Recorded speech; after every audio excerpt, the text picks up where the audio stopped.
Hi, ನಾನು ನಿಮ್ಮ Anjali. Please ನನ್ನ ಚಾನೆಲ್ ಅನ್ನು ಸಪೋರ್ಟ್ ಮಾಡಿ, ನಿಮಗೆ ಮನರಂಜನೆ ಕೊಡುತ್ತದೆ. ಕತೆ ನಿಮಗೆ ಇಷ್ಟವಾದರೆ ಪ್ಲೀಸ್ ಲೈಕ್ ಮಾಡಿ, ಸ್ನೇಹಿತರೊಂದಿಗೆ ಹಂಚಿಕೊಳ್ಳಿ, ಸಬ್ಸ್ಕ್ರೈಬ್ ಮಾಡಿ. ಈಗ ಕತೆಗೆ ಹೋಗೋಣ ಬನ್ನಿ.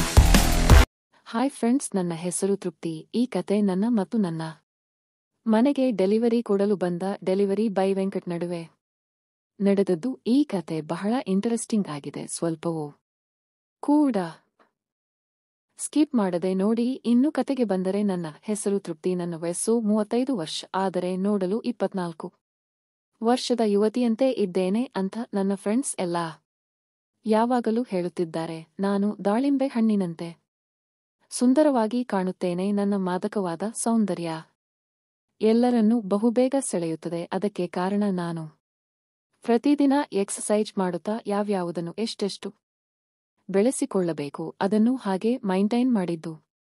ಹಾಗಾಗಿ ಕಾಲೇಜು ದಿನಗಳಿಂದಲೂ ನಾನು ಸ್ವಲ್ಪ ಫೇಮಸ್ ಆಗಿದ್ದೆ. ಆ ಸಮಯದಲ್ಲಿ ನಾನು ಅನೇಕ ಹುಡುಗರೊಂದಿಗೆ ಡೇಟಿಂಗ್ ಮಾಡಲು ಆರಂಭಿಸಿದೆ. ಆದರೆ ಯಾರೊಂದಿಗೂ 6 ತಿಂಗಳಿಗಿಂತ ಹೆಚ್ಚು ಸಂಬಂಧ ಇರಲಿಲ್ಲ. ನನ್ನ ಓದು ಮುಗಿದ ನಂತರ ನಮ್ಮ ಮನೆಯವರು ನನಗೆ ಮದುವೆ ಮಾಡಿಸಲು ಪ್ರಯತ್ನಿಸಿದರು. ಆದರೆ ಮದುವೆ ಆದರೆ ಜೀವನ ಪರ್ಯಂತ ಒಬ್ಬನೊಂದಿಗೆ ಇರಬೇಕು, ಅದು ತುಂಬಾ ಕಷ್ಟ ಎಂಬುದು ನನ್ನ ನಂಬಿಕೆ. ಹಾಗಾಗಿ ನಾನು ಬಂದ ಸಂಬಂಧಗಳೆಲ್ಲವನ್ನೂ ನಿರಾಕರಿಸಿದೆ. ಯಾಕೆಂದರೆ ನನಗೆ ಬೇಕಾದದ್ದು ಸುಲಭವಾಗಿ ಸಿಗುತ್ತಿರುವಾಗ ಮತ್ಯಾಕೆ ಅಗಲೇ ಮದುವೆಯ ಬಗ್ಗೆ ತಲೆ ಕೆಡಿಸಿಕೊಳ್ಳಬೇಕು ಅನ್ನುವುದು ನನ್ನ ಯೋಚನೆಯಾಗಿತ್ತು. ನನ್ನ ಮನೆಯವರು ನನ್ನ ಮದುವೆಗೆ ತುಂಬಾ ಪ್ರಯತ್ನ ಮಾಡಿದರು. ಕೊನೆಗೆ ನಾನು ಯಾವುದನ್ನು ಒಪ್ಪದಿದ್ದಾಗ ನನ್ನ ಮೇಲೆ ಬೇಸರ ಬಂದು ಅಮೆರಿಕಾದಲ್ಲಿರುವ ನನ್ನ ಅಣ್ಣನ ಬಳಿಗೆ ಹೋಗಿ ಬಿಟ್ಟರು. ಅದಕ್ಕೆ ನಾನು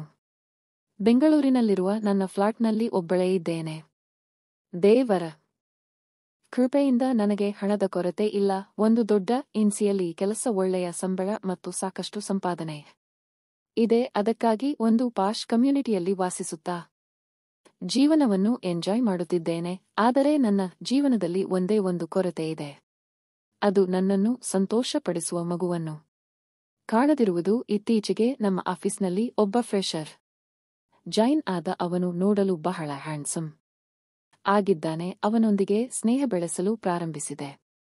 ಅವನಿಗೂ ನನ್ನ ಮೇಲೆ ಆಸಕ್ತಿ ಇದೆ ಎಂದು ತಿಳಿದು ಅವನೊಂದಿಗೆ ನನ್ನ ಫ್ಲಾಟ್ನಲ್ಲಿ ಲಿವಿಂಗ್ ರಿಲೇಶನ್ಶಿಪ್ ಆರಂಭಿಸಿದೆ. ಆದರೆ ನಾವು ಒಟ್ಟಿಗೆ ಇದ್ದ ಮೊದಲ ದಿನವೇ ಅವನು ವ್ಯರ್ಥ ಎಂದು ತಿಳಿದು ಬಂತು. ಅವನಿಗೆ ನನ್ನನ್ನು ಸಂತೋಷಪಡಿಸಲು ಸಾಧ್ಯವಾಗಲಿಲ್ಲ. ಅವನಿಗೆ ಅತಿಯಾದ ಮದ್ಯಪಾನ ಮತ್ತು ಸಿಗರೆಟ್ ಅಭ್ಯಾಸ ಇತ್ತು. ನಾನು ಅವನಿಗೆ ಅದನ್ನು ಬಿಡಲು ಹೇಳಿದರೂ ಅವನಲ್ಲಿ ಯಾವುದೇ ಬದಲಾವಣೆ ಕಂಡುಬರಲಿಲ್ಲ. ಅವನು ನನ್ನನ್ನು ಪಕ್ಕಕ್ಕೆ ಇಟ್ಟುಕೊಂಡು ನನ್ನ ಮೇಲೆ ಗಮನವನ್ನು ಕೊಡುವುದನ್ನು ಬಿಟ್ಟು ಮದ್ಯ ಮತ್ತು ಸಿಗರೆಟ್ನ ಗುಲಾಮನಾಗಿ ಬದುಕುತ್ತಿದ್ದ.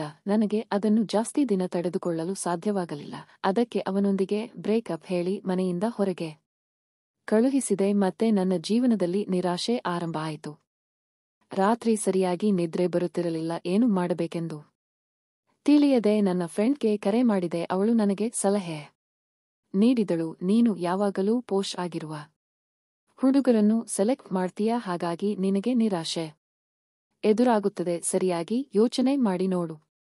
ಈ ಸಮಯದಲ್ಲಿ ನಿನಗೆ ಬೇಕಿರುವುದು ಪಕ್ಕಾ ಮಾಸ್ ಹುಡುಗರು. ಅವರು ಮಾತ್ರ ನಿನ್ನ ಆಸೆಗಳನ್ನು ಪೂರೈಸಬಲ್ಲರು. ಅವಳು ಸಹಜವಾಗಿ ಈ ಮಾತನ್ನು ಹೇಳಿದ್ದರೂ ಕೂಡ ನಾನು ಮಾತ್ರ ಅವಳ ಮಾತನ್ನು ಗಂಭೀರವಾಗಿ ತೆಗೆದುಕೊಂಡೆ.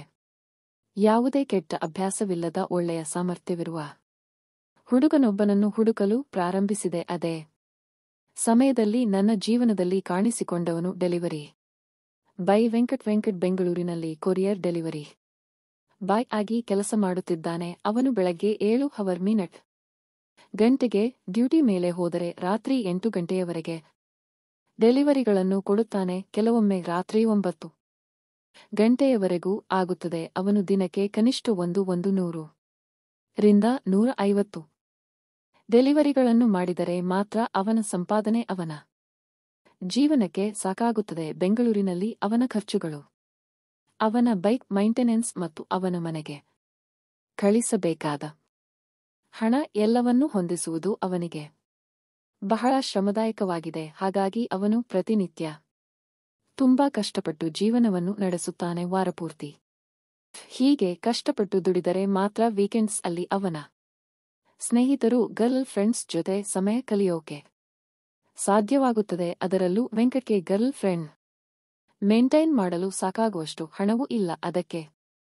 ಅವನು ಸಿಂಗಲ್ ಜೀವನದಲ್ಲಿ ಸಂತೋಷವನ್ನು ಕಂಡುಕೊಂಡಿದ್ದಾನೆ. ಒಮ್ಮೆ ನಾನು ಮಾರ್ಕೆಟ್ ಇಂದ ಮನೆಗೆ ಬಂದು ನನ್ನ ಫ್ಲಾಟ್ ಎಂಟರ್ ಆಗುತ್ತಿದೆ. ಅಷ್ಟರಲ್ಲಿ ಅಲ್ಲಿ ಒಬ್ಬ ಡೆಲಿವರಿ ಬಾಯಿ ನಿಂತಿದ್ದ. ಮೇಡಂ, ಸಿ 201 ಫ್ಲಾಟ್ ಇದೇನಾ ಅಂತ ಕೇಳಿದ. ಅದು ನನ್ನ ಪಕ್ಕದ ಫ್ಲಾಟ್ ಆಗಿತ್ತು. ಆದರೆ ಆ ಮನೆಯಲ್ಲಿ ಯಾರೂ ಇರಲಿಲ್ಲ. ಅವನೊಡನೆ ಮಾತನಾಡುವಾಗ ನಾನು ಅವನನ್ನು ಗಮನಿಸಿದ್ದೆ. ನೋಡೋಕೆ ತುಂಬಾ ಕಟ್ಟು ಮಸ್ತಾಗಿದ್ದ. ಅದೇ ಮೊದಲ ಬಾರಿಗೆ ನಾನು ವೆಂಕಟನನ್ನು ನೋಡಿದ್ದು. ಅವನಿಗೆ ತುಂಬಾ ಚೆನ್ನಾಗಿ ಹೈಟ್ ಇತ್ತು. ಕಷ್ಟಪಟ್ಟು ದುಡಿಯುತ್ತಿದ್ದು. ಬಾಡಿಯನ್ನು ಚೆನ್ನಾಗಿ ಮೈಂಟೈನ್ ಮಾಡಿದ್ದ.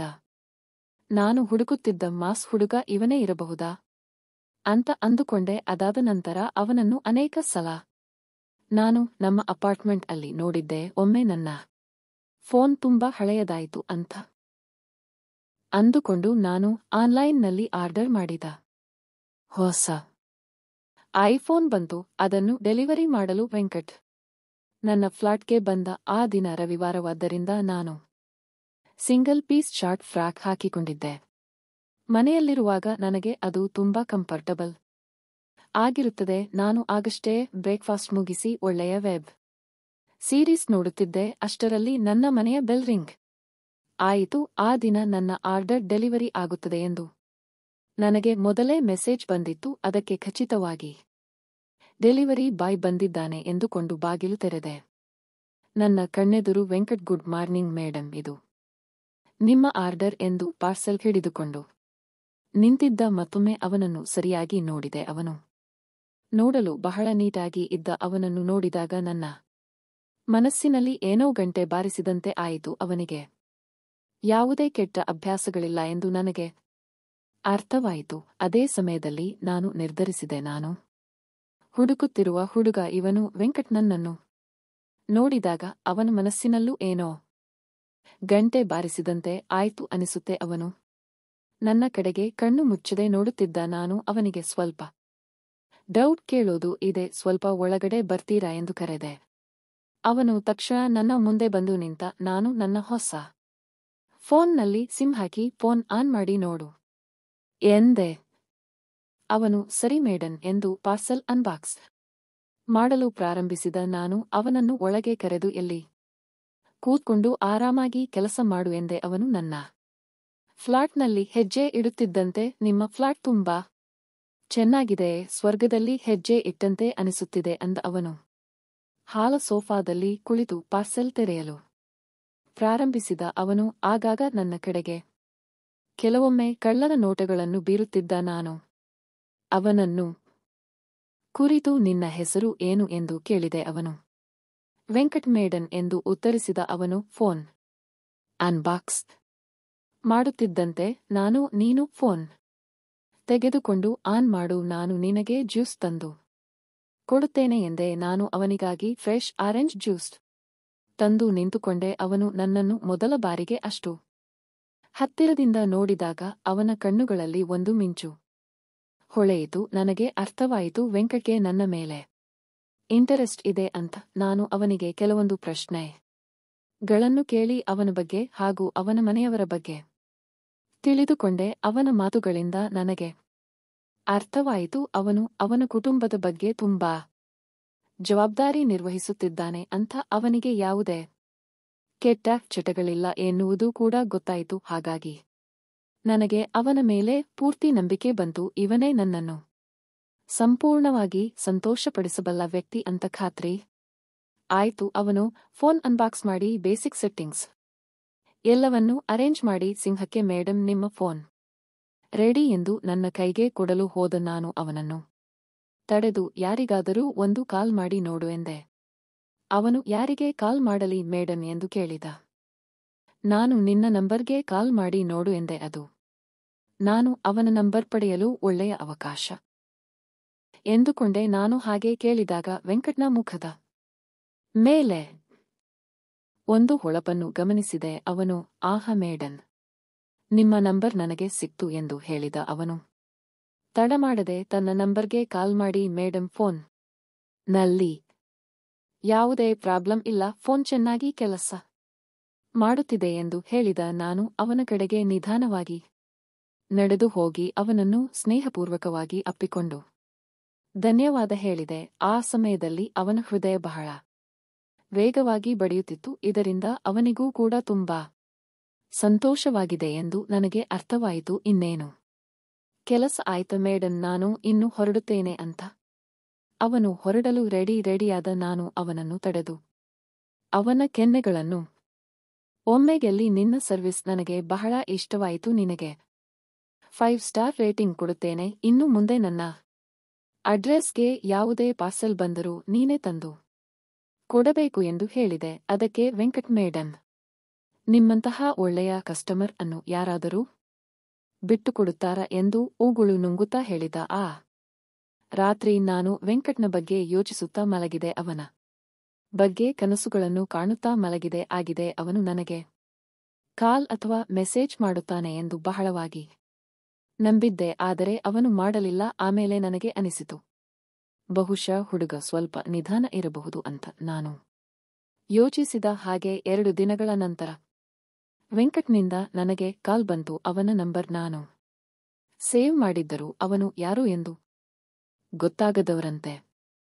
ಹಲೋ, ಯಾರು ಎಂದು ಕೇಳಿದೆ. ಅವನು, ಮೇಡಂ ಗುಡ್ ಮಾರ್ನಿಂಗ್, ನಾನು ಡೆಲಿವರಿ ಬೈ ವೆಂಕಟ್ ಎಂದು ಹೇಳಿದ. ನಾನು, ಹಾ ವೆಂಕಟ್ ಹೇಳು, ಏನು ಕಾಲ್ ಮಾಡಿದೆ ಎಂದು ಕೇಳಿದೆ. ಅವನು, ಮೇಡಂ ಮೊಬೈಲ್ ಚೆನ್ನಾಗಿ ಕೆಲಸ ಮಾಡುತ್ತಿದೆಯೋ ಇಲ್ಲವೋ ಎಂದು ತಿಳಿಯಲು ಕಾಲ್ ಮಾಡಿದೆ ಎಂದು ಹೇಳಿದ. ಇದನ್ನು ಕೇಳಿ ನಾನು ಯೋಚಿಸಿದೆ, ಈ ಹುಡುಗ ನಾನು ಅಂದುಕೊಂಡಷ್ಟು ಅಮಾಯಕನಲ್ಲ ಅಂತ.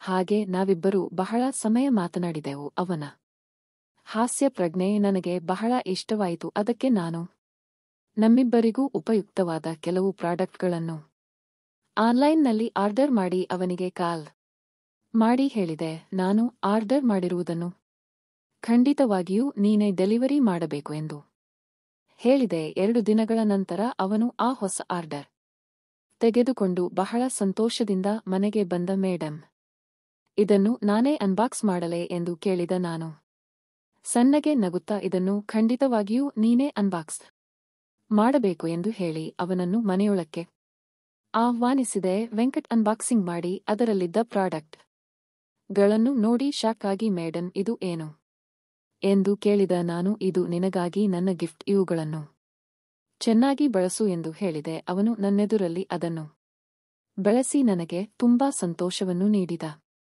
ಆ ದಿನ ನಾವಿಬ್ಬರೂ ತುಂಬಾ ಹತ್ತಿರ ಆಗಿದ್ದೆವು. ವೆಂಕಟ್ ತನ್ನಲ್ಲಿದ್ದ ಉತ್ಸಾಹವನ್ನು ತೋರಿಸಿ ನನಗೆ ಬಹಳ ಸಂತೋಷ ಮತ್ತು ತೃಪ್ತಿಯನ್ನು ನೀಡಿದ. ಈ ಕತೆ ನಿಮಗೆ ಇಷ್ಟವಾದರೆ ಒಂದು ಲೈಕ್ ಮಾಡಿ, ಗೆಳೆಯರೊಂದಿಗೆ ಶೇರ್ ಮಾಡಿಕೊಳ್ಳಿ, ಚಾನೆಲ್ ಅನ್ನು ಸಬ್ಸ್ಕ್ರೈಬ್ ಮಾಡಿಕೊಳ್ಳಿ. ಧನ್ಯವಾದಗಳು.